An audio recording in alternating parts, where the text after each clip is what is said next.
What's up, guys? My name is Chaotic. Back at you guys with one of the day. Hope you guys stay high, stay lifted, and coming at you guys with a video about the Euphoria of Bromazolam. Now, this video is going to be similar to the other video I did about Etizolam, the Euphoria of Etizolam. Go check that out, and I'm probably going to leave a description in the video, a link in the video for that video. So, hope you guys enjoy this little series. I'm basically going over the difference in euphoria and effects of these RC benzos. Now, they all have a similar effect, you know, sedation, and the sedation causes euphoria, but some actually have a little more euphoria because some actually act a little bit, I guess, more on disinhibition. Disinhibition feels, you know, more euphoric, and also it acts basically just as, like, you know, when you feel euphoric, you feel relaxed. You know, where you typically relax when you feel euphoric. So this makes you feel euphoric because you're relaxed. And Bromazolam is definitely one that makes you feel euphoric when you're relaxed. So let me get into that right now. Hope you guys enjoyed this video, man, and gameplay. So basically, the Euphoria of Bromazolam, it's really just straightforward. You know, it feels a lot like Alprazolam Xanax, but not to like the same extent. Alprazolam might be a little bit stronger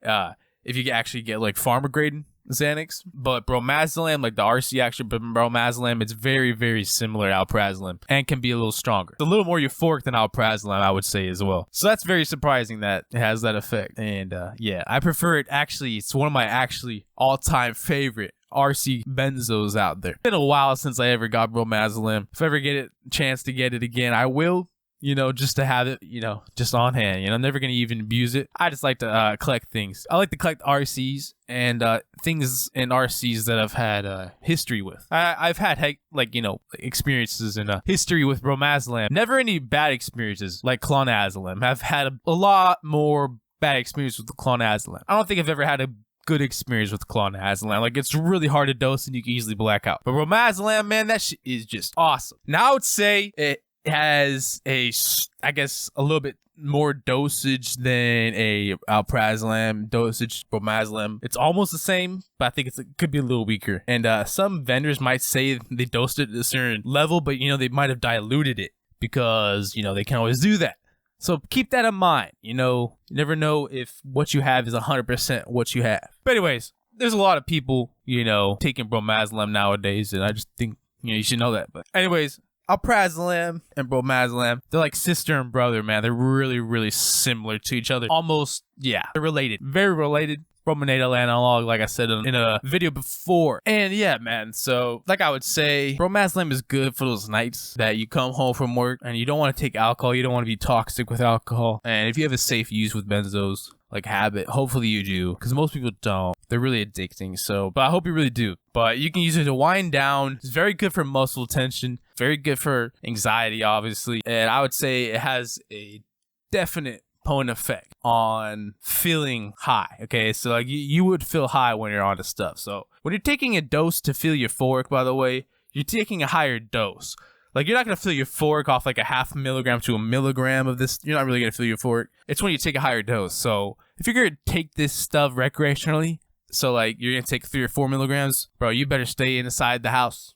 Don't be doing some dumb shit. Because that's really the only way to get euphoria from these benzos. I forgot to mention, you have to take a higher dose than normal to get euphoria from them. Other than that, they're just really just not that euphoric. In low doses, you know, they're really just relaxing and calming. And I guess that's euphoric in a way. But in a higher dose, they actually become euphoric. They become a different high, like definitely like an alcohol euphoria. When you take, you know, when you drink and you're really drunk, it's almost the same euphoria as that because it hits almost the same receptor as GABA, as the alcohol GABA receptor does. So it's really interesting how all that works and how all that plays out. It's really cool. Now, yeah, man, 46 hours is how long this stuff lasts. The euphoria of this stuff compared to Etizolam, because I made a video like that about Etizolam, euphoria of Etizolam is definitely higher because there's actually delusion of sobriety. So with these benzos, when there's delusion of sobriety, the euphoria tends to be higher. That's why on Clonazolam, the euphoria was higher on that for sure. But yeah, like, and then like something like Bromazolam, it was so potent, so crazy potent that, man, there was no delusion of sobriety, man. You're just out. You're just fucking out.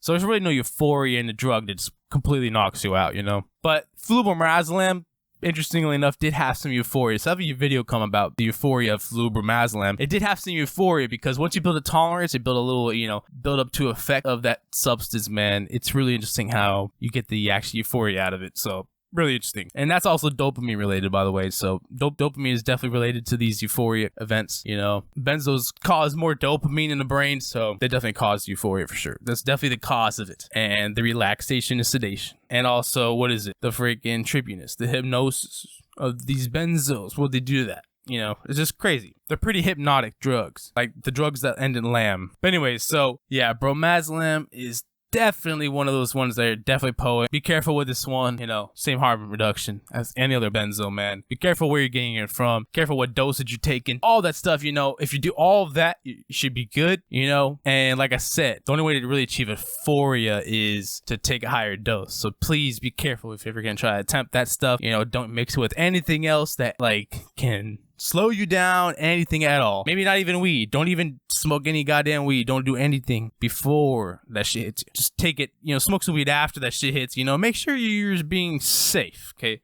Double, triple safe, my friend. Don't want anybody getting hurt, you know, just because they took a high dose of benzo, did some dumb shit. Be careful, man. You know, I never did some dumb shit off a high dose of a benzo. That's why I take low doses of it if I ever take it at all. So just keep in mind, you know, moderation is key with all substance use. Harm reduction at its key right there, man. Just careful, you know, just be careful out there, man. Don't be abusing stuff. There's no point. It ends in a really bad place, and next thing you know, you're addicted. You thought it was a habit, you thought it was just a fun thing to do, and it becomes a fucking wretch, and then you're in a rut, and then, you know, that's just not really a good route to go. So be careful, you know. Don't take this video as any condoning use of these benzos, man. I don't even really been using them myself, so please be careful out there. You don't take it from me. Do not use them like I've been not using them. Please be careful. And this is all fucking for education nowadays, because of all my use and all my education of doing them. This is all for you guys now to reap the benefit from, and I can answer any questions, so leave them down in the comments, man. But anyways, like I said, yeah, my past experience bromazolam can definitely help me out, helping you guys out with any questions you have about it. You know, I don't really fuck with that shit no more. I don't really fuck with the RC benzo scene, I'll be honest. But you know, that's just how it is. You know, it's just a little scene, little freaking phase I had, you know, and it makes some good entertainment and content for this channel, so I think that's awesome.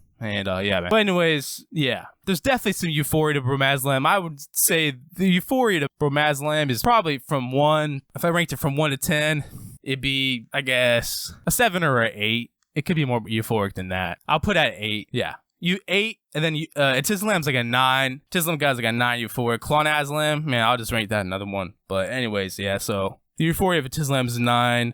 The euphoria of bromazolam is an 8 out of 10 for me. So yeah, that's pretty interesting. Yeah, that bromazolam, you know, feels a lot like Xanax. So I would say, compared to Xanax, has very similar euphoria. Xanax is like a 9 in euphoria, let's be honest. So yeah, basically almost to a T what Xanax does. Xanax might be more potent, like I said, in a pharma grade setting, but bromazolam is definitely more potent in an RC setting. Yes, it definitely is a perfect replacement for Xanax if you cannot get rid of Xanax. It definitely can stop panic attacks if you ever need benzos for that stuff, like Xanax can. It's probably better at stopping panic attacks than all the other benzos. So that would probably be the one you want to go to. And yeah, man, so be careful out there if you're going to abuse bromazolam for euphoria. Real shit, guys. So be careful. You know, don't be doing some dumb shit. Don't be driving. Be staying at home. Just smoke some weed. Watch my videos. Do something, man. Watch Goblin. Just do something, man. Have fun, man. But don't be doing dumb shit when you're taking high doses of stuff. You want to stay your ass inside, my friend. So yeah, man. So hope you guys enjoyed this video. And stay high, stay lifted. See you guys all in the next one.